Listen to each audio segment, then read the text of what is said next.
Assalamualaikum warahmatullahi wabarakatuh. Di sini saya akan mempresentasikan hasil dari tugas pengembangan kognitif anak usia dini untuk ujian tengah semester.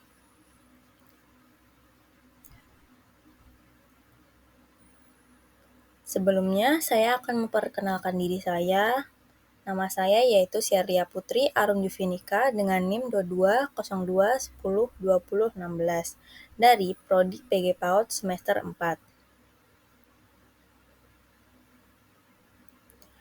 Yang pertama yaitu pentingnya mempelajari kognitif.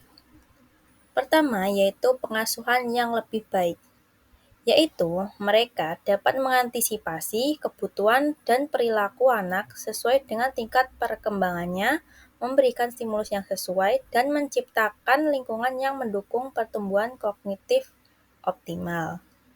Yang kedua yaitu pendidikan yang lebih baik, di mana guru dan pendidik yang memahami perkembangan kognitif anak dapat merancang kurikulum dan metode pengajaran yang sesuai dengan tingkat pemahaman dan kemampuan kognitif siswa.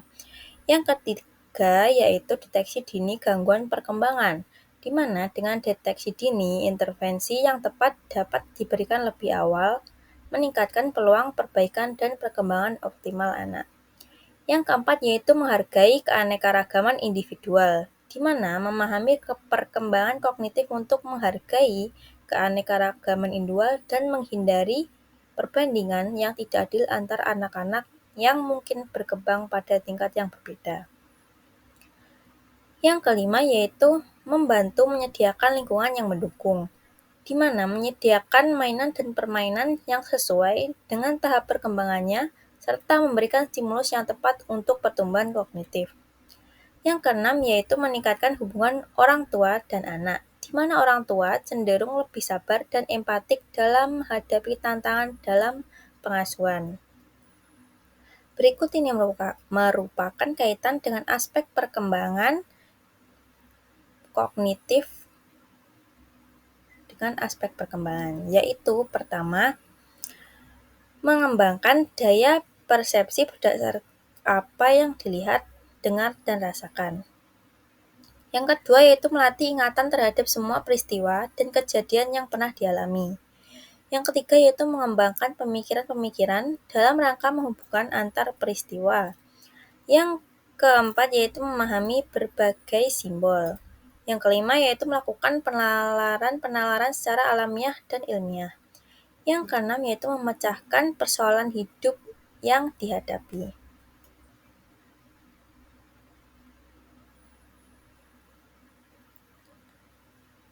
Berikut merupakan pemahaman mengenai kognitif dan otak. Kemampuan otak dan kognitif berkaitan erat. Otak adalah pusat pengaturan sistem saraf pusat yang mengontrol segala sesuatu mulai dari gerak sederhana hingga pemikiran kompleks.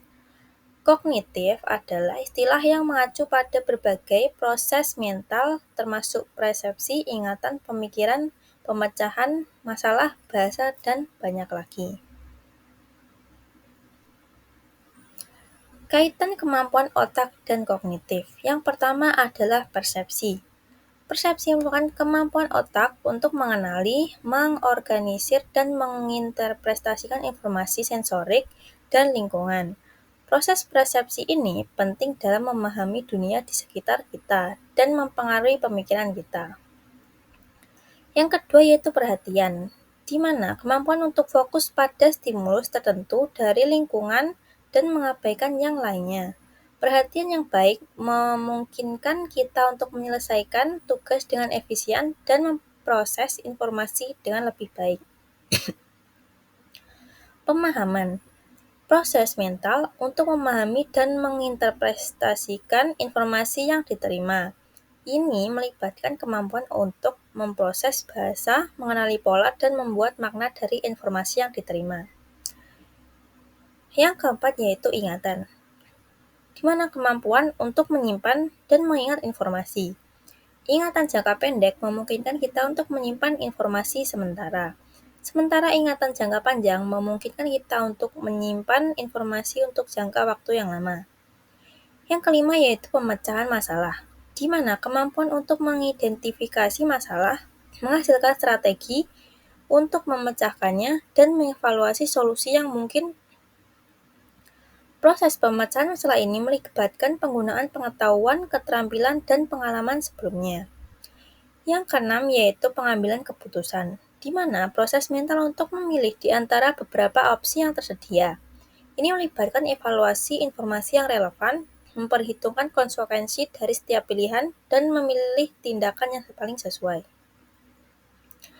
Yang ketujuh yaitu pemikiran abstrak, yaitu kemampuan untuk memahami konsep yang kompleks, berpikir secara kreatif, dan membuat hubungan antara ide-ide yang berbeda. Pemikiran abstrak memungkinkan kita untuk berimajinasi, memecahkan masalah yang kompleks, dan beradaptasi dengan lingkungan yang berubah. Yang ke-8 yaitu keterampilan eksekutif, yaitu ini meliputi serangkaian keterampilan kognitif tingkat tinggi yang memungkinkan seorang untuk merencanakan, mengorganisir, mengatur, dan mengendalikan perilaku untuk mencapai tujuan tertentu. Ini termasuk pengendalian impulsif, fleksibilitas mental, dan kemandirian.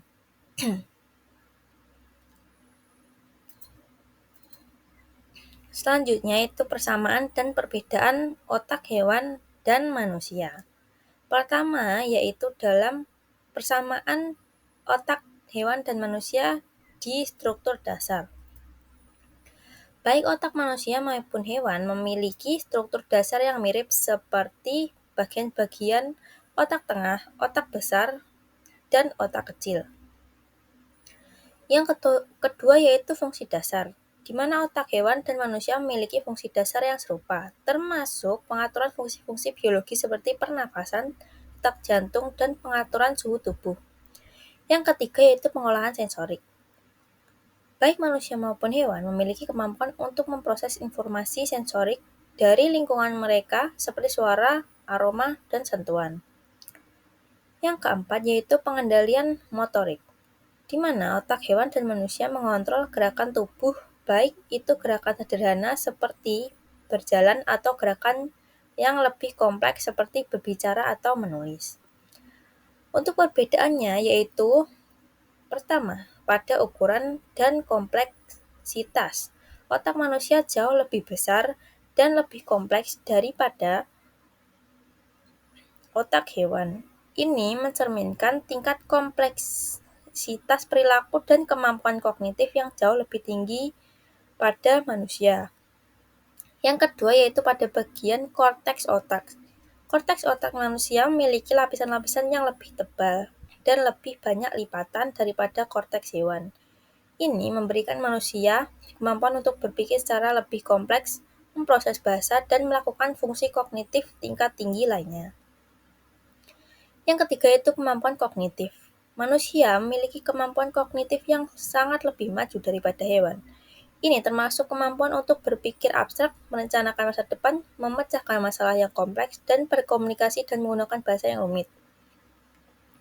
Yang keempat yaitu perilaku sosial dan budaya. Manusia juga memiliki sistem sosial dan budaya yang sangat kompleks yang didasarkan dalam kemampuan kognitif mereka. Ini mencakup pembentukan kelompok sosial, norma sosial, dan warisan budaya yang ditularkan dari generasi ke generasi. Berikut merupakan contoh persamaan otak hewan dan manusia. Baik otak hewan maupun manusia bertanggung jawab atas fungsi-fungsi dasar seperti pengaturan suhu tubuh, pernapasan, detak jantung, dan pengaturan refleks tubuh. Yang kedua yaitu, baik manusia maupun hewan memiliki kemampuan untuk memproses informasi sensorik dari lingkungan mereka, seperti suara, aroma, dan sentuhan. Contohnya, baik manusia maupun kucing memiliki kemampuan untuk mendengar dan merespon suara. Berikutnya merupakan contoh perbedaan otak hewan dan manusia. Yang pertama yaitu manusia memiliki kemampuan kognitif yang jauh lebih maju daripada hewan. Seperti manusia mampu berpikir secara abstrak, menggunakan bahasa untuk komunikasi yang kompleks, merencanakan masa depan, dan memecahkan masalah yang sangat rumit. Yang kedua yaitu korteks otak manusia jauh lebih berkembang daripada korteks hewan. Korteks manusia memiliki banyak lapisan dan berfungsi dalam pemrosesan informasi yang lebih kompleks, termasuk bahasa, persepsi, dan kognisi tingkat tinggi lainnya. Yang ketiga yaitu manusia memiliki sistem sosial budaya yang sangat kompleks, sedangkan hewan biasanya tidak memiliki perilaku sosial yang kompleks. Manusia memiliki kemampuan untuk membentuk hubungan sosial yang kompleks, mengikuti norma sosial, dan mewarisi pengetahuan dan budaya dari generasi ke generasi. Yang terakhir yaitu karakteristik tahap perkembangan kognitif dalam teori Piaget. Yang pertama yaitu tahap sensori motor, yaitu kelahiran 0 sampai 2 tahun. Yang pertama yaitu fokus utama pada interaksi fisik dengan lingkungan. Yang kedua yaitu perkembangan pemahaman tentang objek permanen atau objek tidak hilang saat tidak terlihat. Yang ketiga yaitu munculnya koordinasi motorik halus dan kasar. Yang keempat yaitu munculnya kesadaran diri terbatas, mulai menyadari perbedaan antara diri sendiri dan lingkungan. Yang berikutnya yaitu tahap praoperasional, yaitu pada umur 2-7 tahun. Pertama yaitu penggunaan bahasa berkembang tetapi pemahaman logika masih terbatas. Yang kedua yaitu pemikiran egosentris atau sulit memahami pandangan orang lain. Yang ketiga yaitu perkembangan representasi mental yang lebih kuat atau mampu menggambarkan hal-hal dalam pikiran mereka. Yang keempat yaitu kemajuan dalam permainan imajinatif. Yang kelima yaitu kesulitan dalam memahami konsep konservasi, misalnya volume cairan yang sama tetapi dalam wadah yang berbeda. Yang ketiga yaitu tahap operasional konkret, yaitu umur 7 tahun sampai 11 tahun. Karakteristiknya yaitu pertama kemampuan untuk berpikir secara logis tentang objek konkret dan peristiwa. Yang kedua yaitu memahami konsep konservasi, misalnya mengerti bahwa jumlah tetap tidak berubah meskipun bentuk atau penataan berubah. Yang ketiga yaitu kemampuan untuk memahami seriasi atau mengurutkan objek berdasarkan ukuran, bentuk, atau atribut lainnya. Yang keempat yaitu mulai mengembangkan pemahaman tentang waktu, ruang, kuasalitas yang lebih baik. Yang keempat yaitu tahap operasional formal, umur 12 tahun dan seterusnya. Karakteristiknya yaitu mampu berpikir secara abstrak dan logis tentang konsep-konsep yang lebih kompleks. Yang kedua yaitu mampu membuat dan menguji hipotesis. Yang ketiga yaitu kemampuan untuk memahami konsekuensi abstrak dan menyeluruh dari tindakan atau ide. Yang keempat yaitu kemampuan untuk memikirkan tentang ideologi, filosofi, dan masalah moral. Setiap tahap ini menggambarkan kemajuan kognitif yang signifikan dalam pemahaman anak-anak tentang dunia di sekitar mereka. Piaget percaya bahwa perkembangan kognitif anak-anak terjadi secara bertahap dan melalui interaksi mereka dengan lingkungan. Sekian presentasi dari saya. Mohon maaf bila ada kesalahan kata. Wabillahi taufiq wal hidayah. Wassalamualaikum warahmatullahi wabarakatuh.